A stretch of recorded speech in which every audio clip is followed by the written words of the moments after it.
한비자의 그 오두편에 보면은 이런 얘기를 해요. 나라가 망하지 않게 하는 것이 바로 술이다. 술.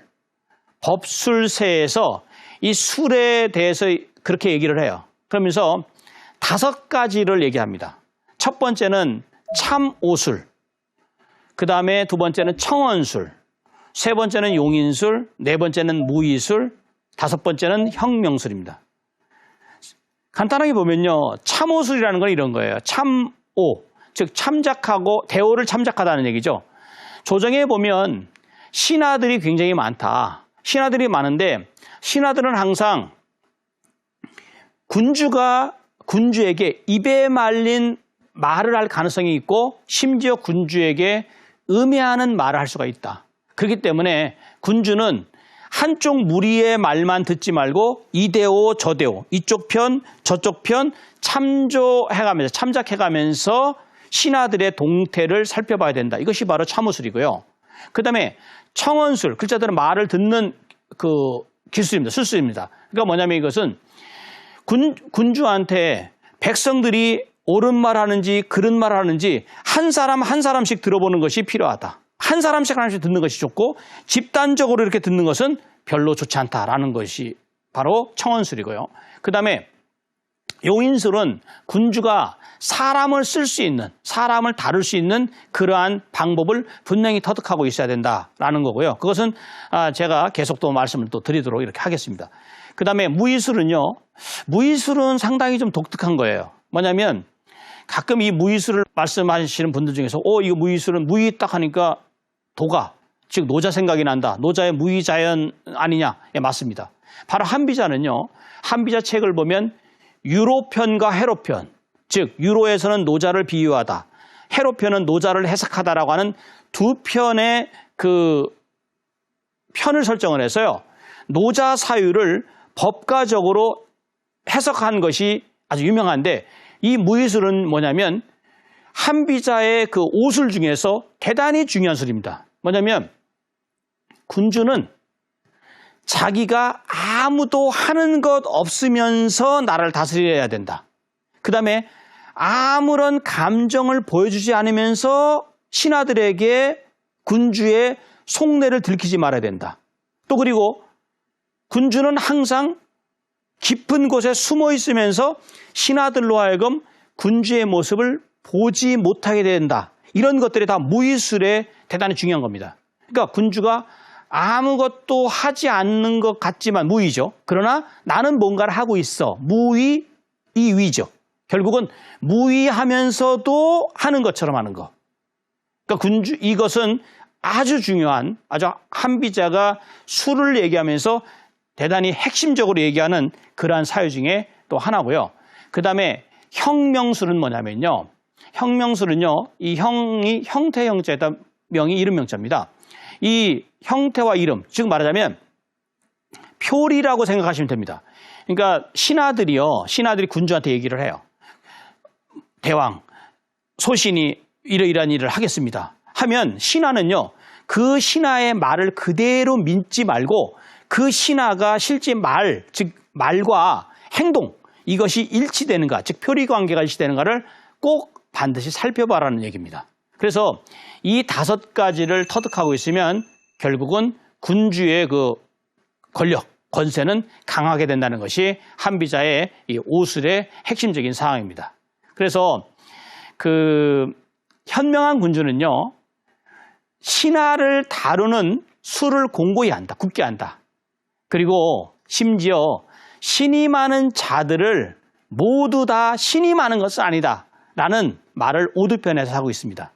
이게 뭐냐면요, 그 군주론의 한비자가 말하고자 하는 군주론의 핵심 중에 하나는요, 신하를 다스릴 줄 아는 군주가 진정한 수를 터득한 군주고, 신하를 다스릴 생각해야지 백성들을 다스릴 생각을 해서는 확실하게 그 리더십을 발휘할 수 없다라고 하는 것이, 법치를 발휘할 수 없다는 것이 한비자의 사유입니다.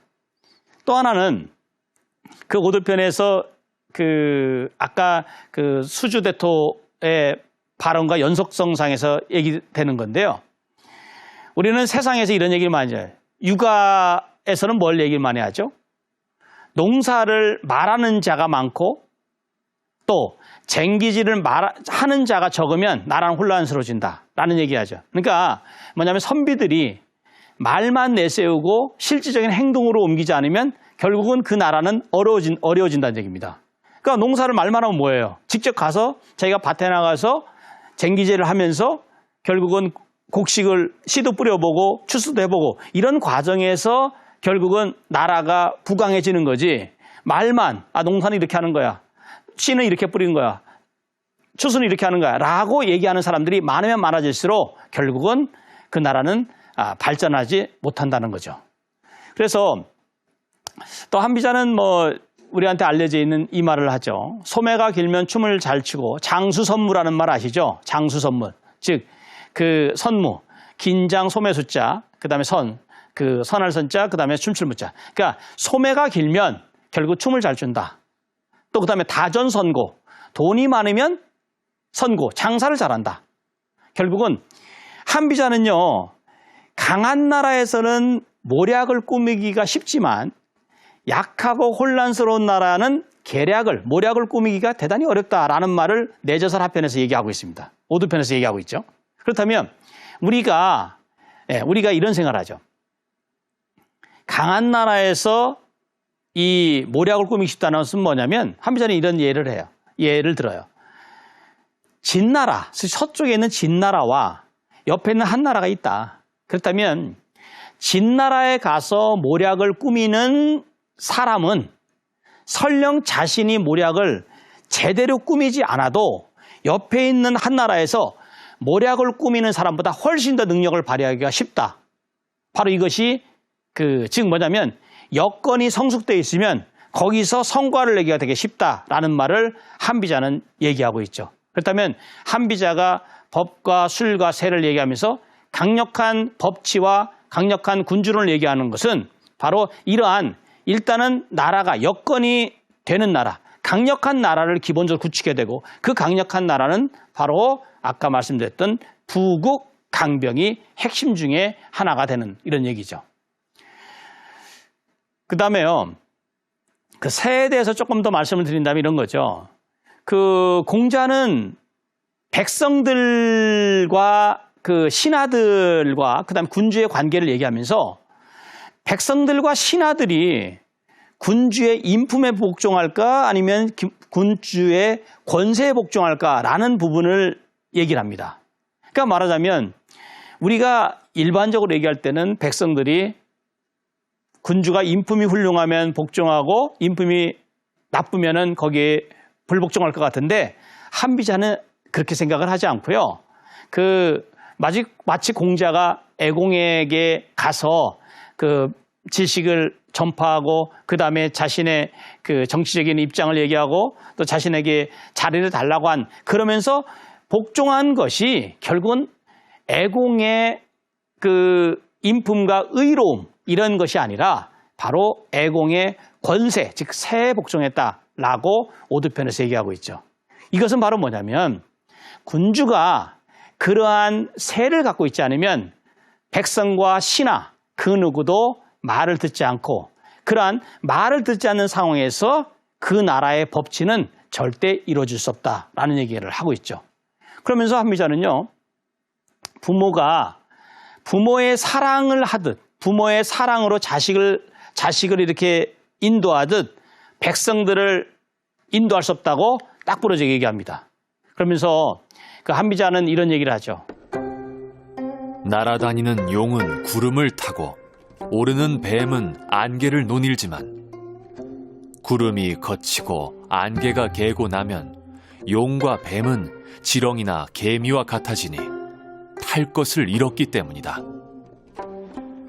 현명한 사람이 못난 사람에게 굴복하게 되는 것은 권세는 가볍고 지위는 낮기 때문이다. 못난 사람이 현명한 사람을 복종시키는 것은 권세는 무겁고 지위는 높기 때문이다. 날아다니는 용이 뭐를 타고 다니죠? 구름을 타고 다니죠. 그러면 만약에 구름이 거치게 되면 어떻게 될까요? 용은 당연히 탈 구름이 없게 되니까 밑으로 떨어지겠죠. 그렇다면 바로 날아다니는 용이 존재하는 것은, 용이 될 수밖에 없는 것은 구름이 있기 때문이고, 그 구름이라는 것은 뭐죠? 바로 권세입니다. 그래서 구름이 거치고 나면 용도 뱀과 같아진다라고 한비자는 얘기하고 있죠. 왜? 바로 탈 것을 일으키기 때문이다라고 얘기하고 있죠. 그렇다면 이 권세라는 것이 우리가 그 어떤 사람에게 행세하는 그런 권세가 아니라 군주가 법치를 제대로 발휘하기 위해서, 법치를 제대로 행하기 위해서 바로 권세는 대단히 중요한 무기가 될 수 있다라고 얘기할 수 있죠. 그 한비자가 생각하는 그 권세라는 맥락은 바로 현명한 사람이 못난 사람에게 굴복하게 되는, 또 복종하게 되는 그런 계기가 되고요. 또 그 다음에 못난 사람이 현명한 사람을 복종시킬 수 있는 바로 힘이 바로 권세 때문이다 라고 얘기를 하고 있죠.